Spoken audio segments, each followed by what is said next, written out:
में बड़ी जानकारी। गुजरात के पूर्व मुख्यमंत्री विजय रूपाणी प्लेन में सफर कर रहे थे। प्लेन के अंदर बैठे विजय रूपाणी की तस्वीर सामने आई है। प्लेन में बैठी महिला की सेल्फी में दिख रहे हैं विजय रूपाणी। बड़ी जानकारी। गुजरात के पूर्व मुख्यमंत्री विजय रूपाणी प्लेन में सफर कर रहे थे। इस बात को लेकर पुष्टि हो चुकी है।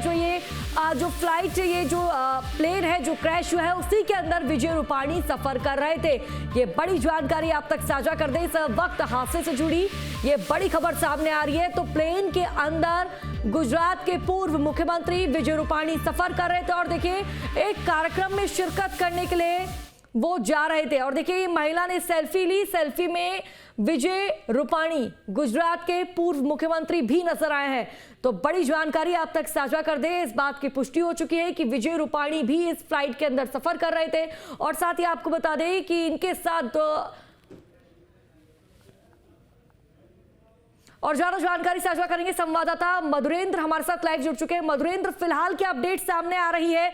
कितने लोगों की मौत की पुष्टि हो चुकी है, कितने लोग घायल हैं? और विजय रूपाणी को लेकर भी तस्वीर साफ हो चुकी है कि इसी प्लेन के अंदर विजय रूपाणी सफर कर रहे थे। मधुरेंद्र,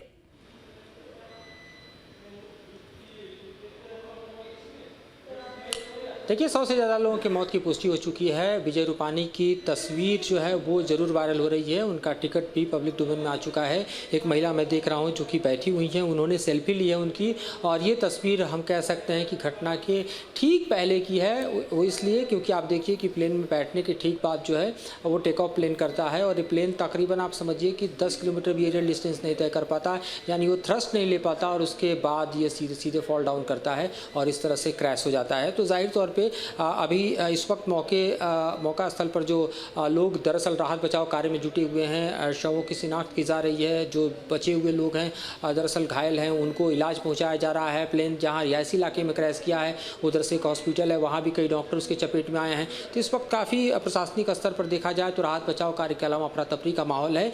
नंबर्स जो हैं वो इस वक्त धीरे धीरे निकल कर सामने आएंगे, जो कि मायने नहीं रखते, क्योंकि ये अपने आप में देखिए तो पूरे देश के लिए शॉकिंग खबर है। शॉकिंग एक तरह से स्टेट है जिससे लोग जो हैं इस वक्त उबर नहीं पा रहे हैं। और जाहिर तौर पे अपने आप में एक ऐसी दुखद घटना है जिसने सबको अंदर से हिला दिया है। और इस वक्त वहाँ पर यानी घटना स्थल पर देखें तो सबकी निगाहें टिकी हुई हैं। बिल्कुल मधुरेंद्र, घटना स्थल पर सभी की निगाहें टिकी हुई है। प्रधानमंत्री नरेंद्र मोदी ने इसको त्रासदी घोषित कर दिया है। लेकिन मधुरेंद्र, क्या जानकारी सामने आ रही है? देखिए अहमदाबाद टू लंदन यानी कि 9 घंटे का सफर, प्रोटोकॉल फॉलो करना बहुत जरूरी हो जाता है पायलट को। ऐसे में क्या प्रोटोकॉल, क्या रूल्स रेगुलेशन फॉलो नहीं किए गए जिसकी वजह से हादसा घटित हुआ है?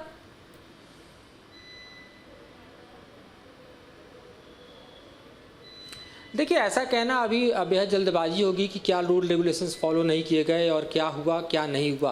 वो इसलिए जल्दबाजी होगी क्योंकि अभी ब्लैक बॉक्स रिकवर नहीं हुए हैं। ब्लैक बॉक्स रिकवर होने के बाद इस कंक्लूजन पे पहुंचा जाएगा। फिलहाल जानकारी जो मिल रही है मुझे उसके मुताबिक DGCA और AIB की जो टीम है वो वहाँ पर पहुँच चुकी है जो ब्लैक बॉक्स को रिकवर करेगी। जो प्राइमरी जानकारी है उसके मुताबिक कई ऐसे पहलू हो सकते हैं जिसे दरअसल इस हादसे का कारण माना जा सकता है, लेकिन इसे कंक्लूजन नहीं कहा जा सकता। जिसमें सबसे पहले बर्ड हिट की संभावना रहती है। जब कोई पक्षी इस तरह से विमान से टकराता है और जाहिर तौर पे अगर इंजन की तरफ टकराए तो इस तरह की विमान की दुर्घटनाओं की संभावनाएं बढ़ जाती हैं, तब जबकि विमान थ्रस्ट नहीं ले पाया हो। और ऐसे में इससे इनकार नहीं किया जा सकता। मौसम इस तरह की घटना का कारण बनता है, लेकिन मौसम हमें साफ दिखाई दे रहा है। कोई आंधी नहीं, तेज वर्षा नहीं, तूफान नहीं, तो जाहिर तौर पर वेदर के ऊपर कोई बात नहीं जा रही। टेक ऑफ के सेटिंग की जो गड़बड़ियां हैं वो एक तरह से जांच का विषय हो सकती हैं कि शुरुआती दौर में क्या फ्लैप्स जो हैं वो रिट्रैक्टेड थे जबकि लैंडिंग गियर खुले हुए थे। तो ये संतुलन जो है वो कई बार लिफ्ट को प्रभावित कर सकता है, तो उसको एक बार देखा जाएगा। दूसरी तरफ आप देखिए तो जो क्रैश हुआ है दरअसल वो आप समझिए कि तकरीबन उसकी ऊंचाई हमें दिखाई दे रही है 625 फीट और तकरीबन 10 किलोमीटर का जो है वो एरियल डिस्टेंस है। तो इस बीच हम ये देख रहे हैं कि जो मेडे कॉल है वो किया जाता है। टेक ऑफ के कुछ मिनट बाद पायलट ने इमरजेंसी मेडे कॉल की थी, फिर ATC से उसका संपर्क टूटता है और फिर हादसा होता है।